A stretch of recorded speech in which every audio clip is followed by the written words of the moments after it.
so for rational functions, we just saw an example of that rational function in the pollution problem, but I'm going to define it a little more general for you. So for us, a rational function, which we'll call r of x, is in the form of two polynomials divided by each other, which I'll call p of x over q of x. So this is just a polynomial divided by another polynomial. So this is what we're going to call a rational function. And whenever we're dealing with rational functions, we have denominators and we have numerators. So we always have to be careful to say that the denominator is not allowed to be 0, of course, because we can't divide by 0. So let me give you some clear examples of what I mean what a rational function is. Here's one right now. I could do r of x is equal to 3x squared plus 2x plus 1, all divided by x minus 3. All right? So the numerator represents p of x. The denominator represents q of x. Okay? This is simply a polynomial, 3x squared plus 2x plus 1. And this is simply a polynomial, x minus 3. So when you have a polynomial divided by a polynomial, we have a rational function. That's all it is. Okay? Let me give you another one. How about r of x is equal to 2x to the 5th plus 1 all over 10x to the 3rd plus 3. Again, the top represents our p of x. The denominator represents our q of x. Polynomial divided by polynomial. So we have a rational function. Here's another one. R of x equals, how about like 3x all divided by x plus 1. Again, the top is p of x and the bottom is q of x. And that's just... Okay, Paige, what is your rational function? Which one did you make up?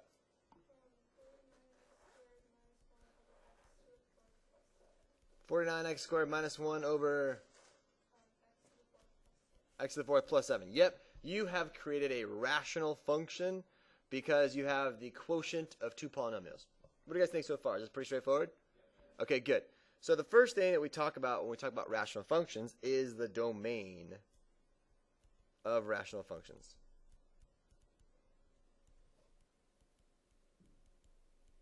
Okay, so the way that we figure out domains of rational functions is we have to figure out, okay, is there any value of x that we are not allowed to put into our rational function? So if we were given some rational function r of x equals p of x over q of x, we have to set q of x, the bottom, equal to 0, and then solve. And that will give us our domain, okay?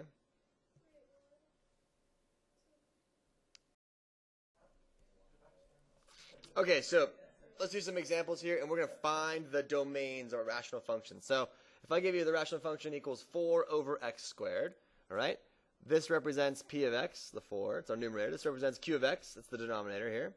So how do I find the domain for my rational function? What do I do? Yeah, very good. We're going to set q of x equal to 0. So I'm going to say, all right, x squared equals 0. I'm going to figure out what's going on here. So that means that x equals plus or minus the square root of 0. So x equals 0. So my domain for my rational function is all real numbers x such that x cannot equal 0. And that makes total sense because there's no way I can plug a 0 into that denominator because it will give me a 0 on the bottom. And 4 divided by 0 is bad. So therefore, we have a domain of all real numbers x such that x cannot equal 0. Is that pretty straightforward so far? We've actually seen that part before somewhere in our earlier studies here. So what if I gave you r of x equals, how about 5 plus x over 5 minus x? What is the domain? This is the most basic question I could ask about this function. What's the domain of this rational function?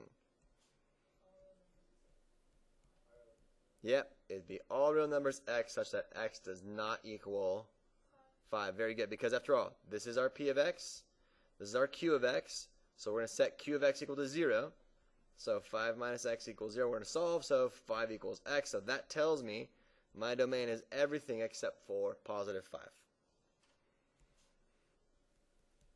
Okay, r of x equals, how about 3x squared plus 1 all divided by x squared plus x plus 9. Okay, sounds a little bit more challenging. Our goal is to find the domain of the rational function. Again, reminding you that the numerator is our p of x, the denominator is our q of x. Okay, how do I find the domain for my rational function? Well, I'm going to set q of x equal to 0. So x squared plus x plus 9. Set that equal to 0. And solve. Well, this is a quadratic. Anyone else have a question? We're good? Alright, so back to my quadratic here. So I'll keep the same. Can I factor this quadratic? No, I cannot factor the quadratic. Okay. So therefore, I can use the quadratic formula. So a is 1, b is 1, and c is 9. You guys feel good about that? So b squared minus 4ac, what do I get here? I get 1 squared, which is 1, minus 4 times 1 times 9. Hey, what's 4 times 9? So 1 minus 36 is how much? Negative 35. Interpret for me. What does that mean, negative 35? Good. That means I have an imaginary solution. So if I have an imaginary solution, what does that mean in terms of my domain? Very good. Very good. What does that equal to y number? Right. Okay. Have you ever heard of the word asymptote before? Okay, where have you heard this word? Algebra 1. Okay, what does the word asymptote, what does this word mean? What is this? Yeah, what do you think this is? It's like an imaginary line that the graph touches. Okay, very good. So let's define what an asymptote is, okay? And there are 3 types of asymptotes we're going to talk about when we're talking about rational functions. There's vertical. Vertical means up and down. There's horizontal. Horizontal means left and right.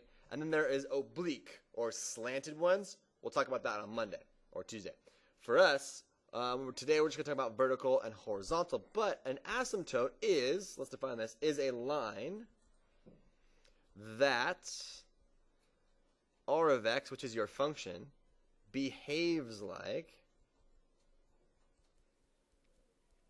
for large and small values of x. Okay, that's important because a lot of people just think an asymptote is a line that it cannot cross. And that's not necessarily true. And we're going to talk about that today as well. But I want to get the point across that an asymptote is nothing more than a line, okay, and it's usually represented by a dotted line, that your function behaves like. Okay, it's a line that your function behaves like for very large or small values of x. That's what an asymptote is. All right? So for us, there's these 2 types. There's vertical and there's horizontal, and I'm going to talk about those. So first, let's talk about vertical. All right?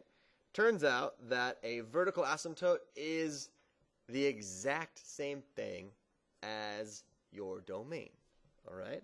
So wherever where q of x equals 0 implies a vertical asymptote.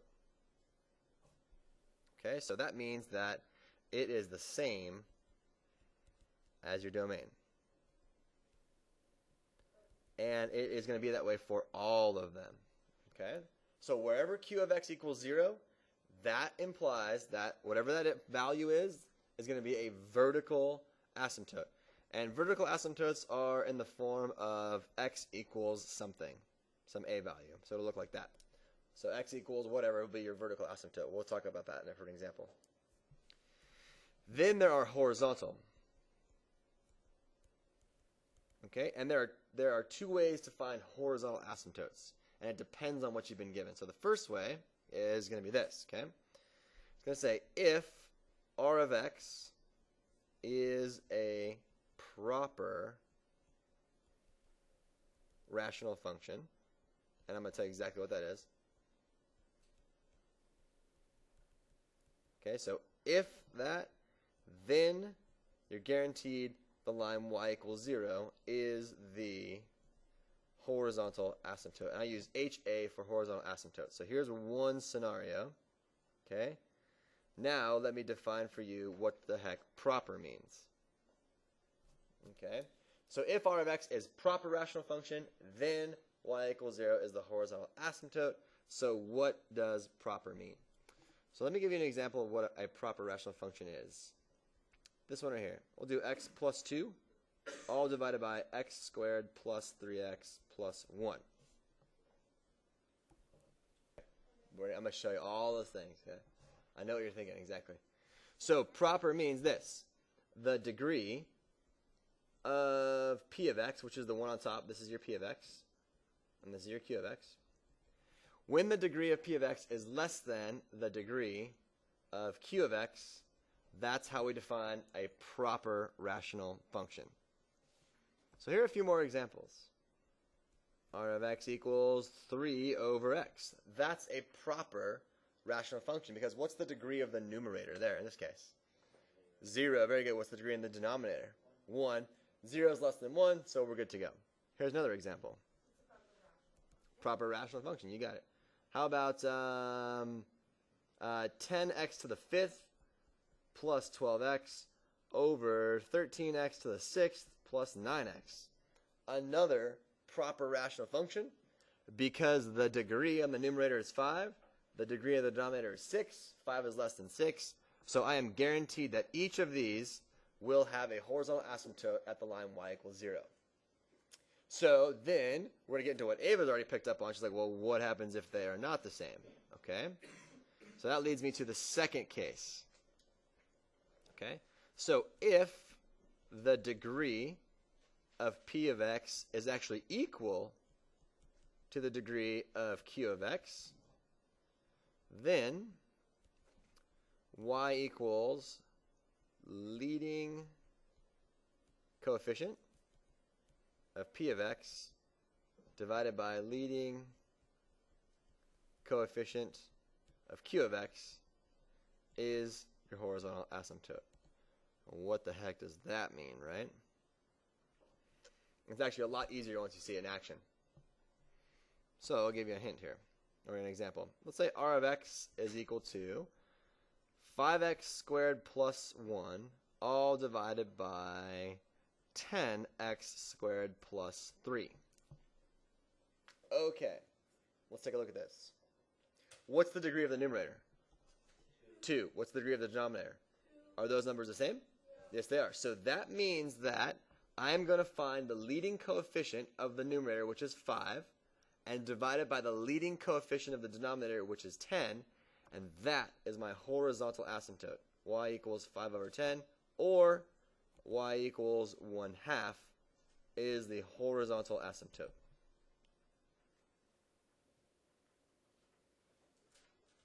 Okay? You guys want another one? Here you go. Let's do r of x equals, well, if I give you 12x to the third plus 7x, all divided by 4x to the third minus 1. The degree of the numerator is 3. The degree of the denominator is also 3.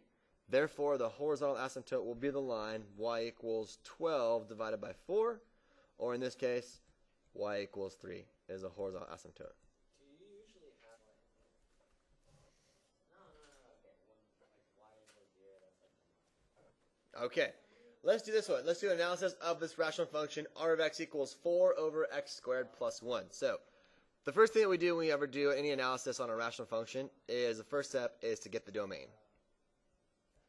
Okay, so again, remember this is p of x, this is q of x. How do we find the domain for a rational function? Yes? x squared plus 1 equals 0. Yeah, exactly. So we're going to set x squared plus 1 equal to 0, but anybody notice anything when I do that? Yes, sir. Exactly. This is going to give me an imaginary solution. Right? It's going to give me the square root of negative 1, which we all know is I. So therefore, the domain is what? All real numbers. Good. My domain is all real numbers. The second thing I want to get when I'm doing an analysis of a rational function is I want to talk about the vertical asymptotes. And note that the vertical asymptotes in the domain are very closely aligned. So if their domain is all real numbers, what does that mean for vertical asymptotes? There's none. Exactly. There are none. Because the domain was all real numbers. Well, if the domain's all real numbers, then there's no spot where I'm going to have a vertical line that my function behaves like because the domain's all real numbers. Okay, number 3, we talk about horizontal or slant asymptotes. So in this case, there's a horizontal one. Okay, now, is our function proper? What's the degree of p of x? 0. What's the degree of q of x? It's 2. So the degree of p of x is less than the degree of q of x. That implies that it's proper, right? That's the name we give these things. So if it's proper, what does that imply? No, we already know it's a rational function. If it's proper, what does that mean? Yeah, y equals 0 is the horizontal asymptote. Okay? So, ladies and gentlemen, right now we're going to graph this and we're going to validate all these things that we just did. So in your graphing calculators, take those out and actually plug in 4 divided by the quantity. Make sure your denominator is in brackets or in quotation marks. Quotation marks. Parentheses. Sorry. X squared plus 1. Thinking about college grad school. Okay, so 4 over x squared plus 1. Everybody hit zoom 6. And you should see the bump graph. Alright. Now, let's explore this concept a little bit more. So, first of all, notice the domain is all real numbers, right? There's everywhere I can plug in any x I want. I will get an output. Notice that there is no vertical asymptotes, right? Because those two things are aligned. And notice that the horizontal asymptote is the line y equals 0. Now, we can play with this a lot better with this in this program. Where is it? I had it somewhere on here. Is it this one? Oh, yeah, here's right here. So, here, I'll demonstrate for you. So, let's get rid of this. So, here's the function that we had, 4 over x squared plus 1, and here's the line y equals 0, because that's the horizontal asymptote. So, check it out. That's what we see, right? So, let's dive into this idea of what horizontal asymptote actually is. It looks like it begins to touch, right? Especially like way out here, right? But if we zoom in, it actually doesn't. Okay? Is that why there's no vertical asymptote? There's no vertical asymptote because the domain is all real numbers. So there's yeah. I'm talking about horizontal ones. Oh, right. Yeah, so check this out. So that's why it's equal to 0? Is that why y is equal to? Y equals 0 is the horizontal asymptote because it's a proper rational function, okay? So remember the actual definition I gave you of asymptotes up here?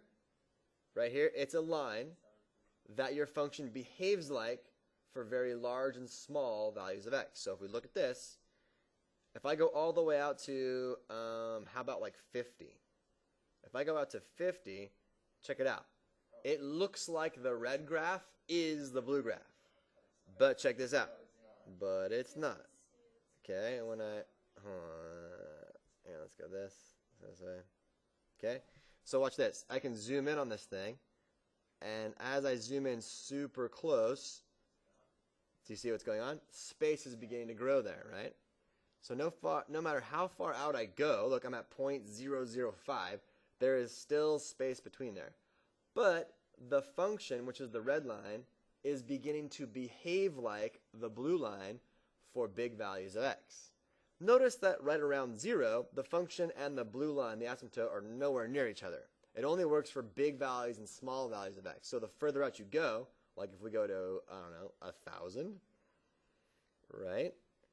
It's going to look like that graph. But, as you know, we can zoom in as close as that we want, and we can start pulling these things away. Look, I didn't get to like exponentials here. Like, look how close, look how small I'm getting this thing, right? There we go. So, I can pull this graph away. Notice it gets closer and closer to it. Never touches it, never becomes it, but it behaves like it. Okay, that's the true definition of an asymptote. And the same thing works for very small values of x if I go the other way as well. But notice right around 0, not necessarily the case. Okay? So, back to our analysis here. Does that make sense? Is it all full circle for you? Yeah. Okay, good. Let's try another one together. Let's do this rational function. Let's do r of x is equal to, let's do 3x plus 1 all over x minus 1. Okay, so first things first. What would the domain be? Very good. All real numbers x such that x cannot equal 1. You guys agree with that? Okay, good. Step number 2. What is my vertical asymptotes then? X equals 1. That will be my vertical asymptote. Does that make sense? Because that's what makes it 0, exactly. And then number 2, where are my horizontal asymptotes? Or sorry, number 3, where's my horizontal asymptotes? Yeah, the degrees are the same, right? That one's the same as that one. So it's going to be y equals 3 over 1, or the line y equals 3 will be a horizontal asymptote. So we're going to graph this function now into your calculators, and then I'll also do it on Fluidmath so we can see. So y equals, clear everything out. Put the numerator in parentheses as well, so we'll do 3x plus 1, all divided by the quantity x minus 1. And we'll hit zoom 6, so we're all staring at the same thing. All right. Notice it kind of looks like the Hurley graph, right? Except it's been moved over and around a little bit, right? Okay. Kind of hard to see on the graphing calculators, so I'll pull it up in Fluidmath, but it's going to be the exact same thing. It was, what was it? 3x plus 1? Over x minus 1? Okay, good. So here we go. We'll take a look at this graph. That's what it looks like. Okay, now, what was the vertical asymptote? It was the line x equals 1. So when I put this on the graph, look, there it is. There's the line x equals 1, that blue line. And what was the horizontal asymptote? Y equals 3, right? So I put that one on the graph. Boom, there it is right there. All right. So the domain is everything except for 1, which makes sense because at that point I have a vertical asymptote. And notice that as I get bigger and bigger values of x, I get closer to the line y equals 3. So if I go all the way out to like 100, hit OK. Notice I'm way out there. Notice it's behaving more and more like the line y equals 3, but not necessarily. So I could ask you a question such as, like, as x approaches 1,000, f of x approaches what? 3. Very good. The function approaches the line 3, right? We say as it approaches, but not necessarily at it, okay? Okay, I want you guys to try one on your own. Here's a you try, or a family try. Family try, your new family tries. Okay, here you go. R of x is equal to 10x squared plus 1, all divided by 2x squared.